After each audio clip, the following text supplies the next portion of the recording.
நீ உனக்குரிய அரசியலை செய்யவில்லை என்றால் நீ ஏற்றுக்கொள்ள முடியாத அரசியல் உன் மீது திணிப்பையும் அடிமைத்தனத்தையும் ஏற்படுத்தும். அந்த துப்பாக்கிய நிலைதான் 2009களுக்கு பின்னருள்ள சூழலில் அதீதமாக வளர்ந்திருக்கிறது. எங்களுடைய நிலங்கள் போகிறது, ஒத்துழைக்கிறோம். எங்களுடைய உரிமை பறிக்கப்படுகிறது, ஒத்துழைக்கிறோம். 1,46,000 பேர் கொல்லப்பட்டார்கள், நாங்கள் ஒத்துழைத்தோம். கொன்ற ராணுவ தளபதிக்கு வாக்களிக்க சொன்னார்கள். இந்த மக்கள் ஒரு தடவையும் இந்த கட்சிகளுக்கு பின்னால் போவதற்கு அஞ்சவில்லை. 2009களுக்கு பின்னர் எங்களிடம் ஒரு சொலிடாரிட்டி, ஒரு தேசிய ஒருமைப்பாட்டுக்குரிய கட்டமைப்பு எங்களிடம் இருக்கவில்லை. நாங்கள் உதிரியாகினோம். அவர்கள் அந்த உதிரிகளை இலகுவாக பயன்படுத்தி சென்றார். தமிழ் பொது வேட்பாளர் என்பது எங்களுடைய தேசிய ஒருமைப்பாட்டுக்கானது, எங்களுடைய ஐக்கியத்துக்கானது, எங்களுடைய கூட்டுத்தன்மைக்கானது. தேசியம் என்பது என்னென்று நினைக்கிறார்கள் சிலர். அது கட்சிக்குரியது, சில நபர்களுக்குரியது, சில உணர்வுக்குரியது என்று. அது மிக முட்டாள்தனமான மதிப்பீடு என்று நான் நினைக்கிறேன். நாங்கள் இருக்கின்ற இந்த உலகத்தில் தாராண்மை, நவதாராண்மையினுடைய இருப்புத்தான் எங்களுக்கு முன்னே இருக்கின்ற மிக முக்கியமான அம்சமும் சவால். இந்த ஆணும் பெண்ணும் சமம் என்ற வாதம் என்பது, அல்லது கூட்டுத்தனமான வாதம் என்பது, நான் நினைக்கிறேன் இப்போது இந்த உலக அரங்கு ஒரு முதன்மையான அம்சமாக மாறி இருக்கிறது. இலங்கையினுடைய மக்கள் தொகையில் பெண்கள், உலகத்தின் மக்கள் தொகையில் பெண்கள் 52%. அந்த 52 வீதத்தில் இலங்கை பாராளுமன்றத்தில் இருக்கும் பெண்களின் எண்ணிக்கை 13 பேர்.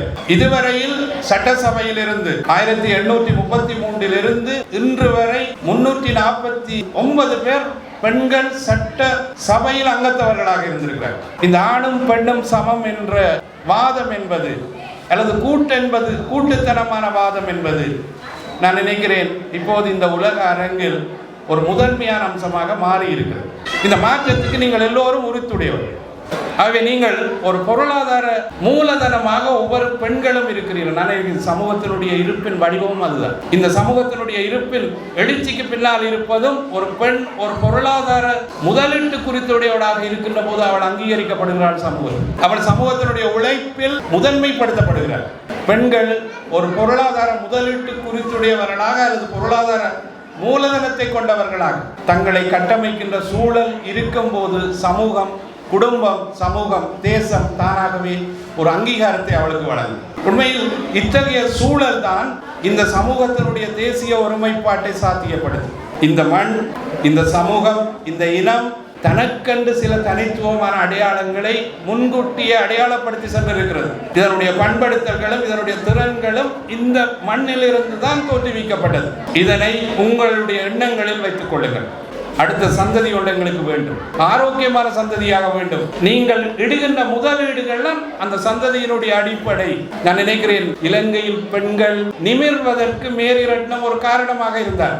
1800களினுடைய வரலாறு சொல்கிறேன். 1931களில் டொனமூர் இலங்கையில் வருகின்ற போது மேரி ரட்னம் முதலாக பெண் விடுதலை அல்லது பெண் உணர்வு சார்ந்து பெண்களுடைய அடிப்படை தேவைகள் சார்ந்த எண்ணத்தை முதலில் தொடங்கி வைத்தார். நான் நினைக்கிறேன் அதனுடைய நீட்சி போர் முடியும் வரை அல்லது போர் முடிந்த பிற்பாடு எங்களிடம் ஒரு தனித்துவமானதாகவும் ஒரு அளவு வருமானத்தோடும் ஒரு நிர்ணயிக்கப்பட்ட வடிவத்தோடும் ஒழுங்குபடுத்தப்பட்டிருக்கின்றது.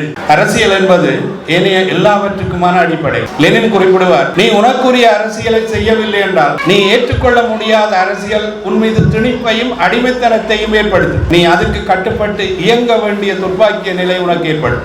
அந்த துப்பாக்கிய நிலைதான் ஏறக்குறைய 2009களுக்கு பின்னருள்ள சூழலில் அதீதமாக வளர்ந்திருக்கிறது. அந்த வளர்ச்சியினுடைய இருப்பை நீங்கள் எல்லோரும் அனுபவித்துக் கொண்டும் இருக்கிறீர்கள். இன்று இருக்கிற மிக முக்கியமான அரசியல் பிரச்சனையாக கருதப்படுவது இந்த ஜனாதிபதி தேர்தல். நான் நினைக்கிறேன் உங்களையும் பலர் சந்தித்திருப்பார்கள். தற்போதைய ஜனாதிபதி சந்தித்திருப்பார். அடுத்து வரப்போகிற 2 ஜனாதிபதிகள் இருக்கிறார்கள். நான் நினைக்கிறேன் அவர்கள் இந்த வாரம் யாழ்ப்பாணம் வருகை தர இருக்கிறார்கள். அவர்கள் உரையாடுவதற்கு, இந்த மக்களுக்கு மீண்டும் வாக்குறுதிகள் அளிப்பதற்கு அவர்கள் தயாராக இருக்கிறார்கள். ஆனால் கடந்த வரலாறு முழுவதும் இந்த வாக்குறுதியினுடைய விளைவுகள் உங்களுக்கு தெரியும். எங்களுடைய தனித்துவமான அடையாளங்கள் எல்லாவற்றையும் நாங்கள் குலைத்து விட்டு நாங்கள் ஒவ்வொருவருக்கு பின்னால் பயணம் செய்வதற்கு எங்களுக்கு சில உத்தரவு வழங்கப்பட்டது. அந்த உத்தரவுக்கு கட்டுப்பட்டிருந்தோம். ஆனால் அந்த கட்டுப்பாட்டில் இருந்து ஒரு தளர்ச்சியை நாங்கள் மேற்கொள்ள வேண்டிய ஒரு தேவைப்பாடு இன்றைய களத்தில் எங்களுக்கு ஏற்பட்டது. அதனால் தான் வடகிழக்கில் இருப்பவர்கள் அல்லது இலங்கையில் இருக்கின்ற தமிழர்கள் எல்லோரும் சேர்ந்து ஒரு தனியான ஒரு தமிழ் பொது வேட்பாளரை நிறுத்த நிறுத்துவதன் ஒரு தீர்மானத்தை முன்னெடுத்திருக்கிறார்கள். கட்சி என்பது தனி மனிதர்களுக்கு குறித்துடையது, இந்த தலைவர்களுக்கு குறித்துடையது அல்ல. கட்சி உங்களுக்கானது. உங்களுடைய நலன்கள் எதுவோ அதுக்கானதுதான் கட்சிகள். ஒவ்வொரு கால பகுதியில் ஒவ்வொருவர் எங்களை கடந்து சென்றிருக்கிறார்கள், எங்களை கடத்தி சென்றிருக்கிறார்கள், எங்களை முன்னோக்கி நகர்த்துவதற்கு முயன்று இருக்கிறார்கள். இப்போது இன்னும் ஒரு காலப்பகுதி எங்களுக்கு வரை தந்தது. இந்த காலப்பகுதியில் நாங்கள் ஒரு ஐக்கியமாக, ஒரு தேசியமாக, ஒருமைப்பாட்டோடு நாங்கள் ஒரு தேசிய இனம் என்றதை எல்லோரும் ஏற்றுக்கொள்வீர்கள் தானே? நீங்கள் எல்லோரும் ஈழ தாய்கள் தானே, ஈழத்தின் பெண்கள் தான். உங்களுக்கு இருத்துடைய பொறுப்பும் உங்களுக்கு இருத்துடைய கடமைப்பாடும் இந்த இனத்தில், இந்த மண்ணில், இந்த மண்ணினுடைய இருப்பை பேணுவது, பாதுகாப்பது, பராமரிப்பது தான். இது எதிர்கால சந்ததிக்கு நாங்கள் விட்டு செல்ல வேண்டிய ஒரு அடிப்படையான அம்சமும் கூட. எங்களுடைய நிலங்கள் போகிறது, ஒத்துழைக்கிறோம். எங்களுடைய உரிமை மறிக்கப்படுகிறது, ஒத்துழைக்கிறோம். 1,46,000 பேர் கொல்லப்பட்டார்கள், நாங்கள் ஒத்துழைத்தோம்.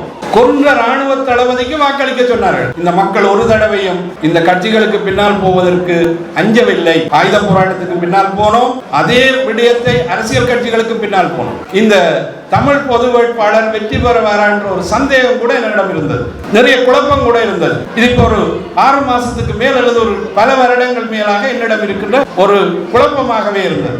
நிறைய குழப்பங்கள் கேட்கிறார்கள், நாங்கள் வெற்றி பெறுவோமா? நிச்சயமாக எங்களிடம் வெற்றி பெறுவதற்குரிய எந்த வாய்ப்பும் கிடையாது. இலங்கையில் ஒரு சிங்கள பெரும்பான்மையை சேர்ந்த ஒருவர் தான் ஜனாதிபதியாகலாம். என்னென்ன மக்கள் தொகையில் அவர்கள் 72%, நாங்கள் வெறுமே ஒரு 12%. ஆனால் 2009களுக்கு பின்னர் எங்களிடம் ஒரு சொலிடாரிட்டி, ஒரு தேசிய ஒருமைப்பாட்டுக்குரிய கட்டமைப்பு எங்களிடம் இருக்கவில்லை. நாங்கள் உதிரியாகினோம். அவர்கள் அந்த உதிரிகளை இலகுவாக பயன்படுத்தி சென்றார். நிறைய பேர் கேள்வி கேட்கிறார்கள், இதுக்கு அடுத்த கட்டம் என்ன செய்ய போறீர்கள் என்று. உண்மையில் நான் கேட்டுக்கொள்வது என்னவென்றால், ஒரு ஆரோக்கியமான தொழில் நிலையங்களை, கைத்தொழில் பேட்டைகளை, கைத்தொழில் அமைப்புகளை ஒரு தீர்க்க தரிசனத்தோடு எதிர்காலத்தில் கட்டி எழுப்புவதற்கான ஏற்பாடுகளை நீங்கள் செய்யுங்கள். இன்றைக்கு உலகம் ஒரு தனியார் உலகம், ஒரு தனியார் மயப்படுத்தப்பட்ட உலகம். நாங்கள் இருக்கின்ற இந்த உலகத்தில் தாராண்மை, நவதாராண்மையினுடைய இருப்புத்தான் எங்களுக்கு முன்னே இருக்கின்ற மிக முக்கியமான அம்சமும் சவால். ஒரு ஆரோக்கியமான கைத்தொழில் சாலைகளை, தொழிற்சாலைகளை, நீண்ட நோக்கோடு உள்ள கட்டமைப்புகளை, பொருளாதார கட்டமைப்புகளை நீங்கள் உருவாக்க வேண்டும். உருவாக்குவதற்குரிய எண்ணங்கள் உங்களிடம் இருக்கிறது. மீண்டும் குறிப்பிடுகிறேன், தமிழ் பொது வேட்பாளர் என்பது எங்களுடைய தேசிய ஒருமைப்பாட்டுக்கானது, எங்களுடைய ஐக்கியத்துக்கானது, எங்களுடைய கூட்டுத்தன்மைக்கானது. தேசியம் என்பது என்னென்று நினைக்கிறார்கள் சிலர், அது கட்சிக்குரியது, சில நபர்களுக்குரியது, சில உணர்வுக்குரியது என்று. அது மிக முட்டாள்தனமான மதிப்பீடு என்று நான் நினைக்கிறேன். மாறாக அந்த மதிப்பீடு சாமானியனுடைய, சாதாரண மனிதனுடைய, அந்த சாதாரண மனிதனுடைய உணர்வின் கூட்டு பிரமை தான் அல்லது பிரதிபலிப்பு தான் உண்மையில் தேசியம். இந்த ஒவ்வொரு துயரப்படுற ஒவ்வொருவனுடைய நலன்களோடும் அது சேர்ந்து பயணிக்க வேண்டும். அது ஒரு கூட்டுத்தன்மையை இங்கே உருவாக்க வேண்டும். அதுக்குரிய அடிப்படைகளை, அது ஐரோப்பிய சிந்தனையில் இருந்து தோன்றினாலும் அது எங்களுக்கு அவசியமானது, முதன்மையானது என்று ஒரு எண்ணத்தை நாங்கள் உண்மையில் எங்களிடம் விதைக்க வேண்டும். நான் நினைக்கிறேன், 25% உள்ளூராட்சி மன்றங்களில் பெண்களுக்கு 25% என்ற பிரயோகத்தை பார்த்தால் ஏறக்குறைய பாராளுமன்றத்தில் 5% பெண்கள் தான் இருக்கிறார். இலங்கையினுடைய இன்றைய பாராளுமன்றத்தில் 5% பெண்கள் தான். ஆகவே இந்த சமூகத்தில் உரமாக, உழைப்பாக, வேறாக இருக்கின்ற பெண்கள் இந்த சமூகத்தினுடைய இருப்போடு சேர்ந்து பயணம் செய்வதற்கு, இந்த தேசத்தினுடைய அரசியலோடு சேர்ந்து பயணம் செய்வதற்கு. ஏற்கனவே நாங்கள் ஒரு அரசியல் பயணத்தில், ஒரு ஆயுத போராட்ட அரசியலிலும் மிதவாத அரசியலிலும் ஒரு ஆரோக்கியமான பயணத்தை நாங்கள் செய்திருக்கிறோம். நாங்கள் அதில் நெருக்கடிகளை சந்தித்திருக்கிறோம். அது ஒரு காலகட்டத்தினுடைய பதிவு. இந்த காலகட்டத்தை மீள மீள நாங்கள் சிந்திப்பது என்பதை விட இந்த காலகட்டத்தினுடைய அனுபவங்களோடு ஒரு புதிய உலகத்தை தரிசிப்பதற்கு நாங்கள் முயற்சிப்பது மிக அவசியமானது, ஆரோக்கியமானது.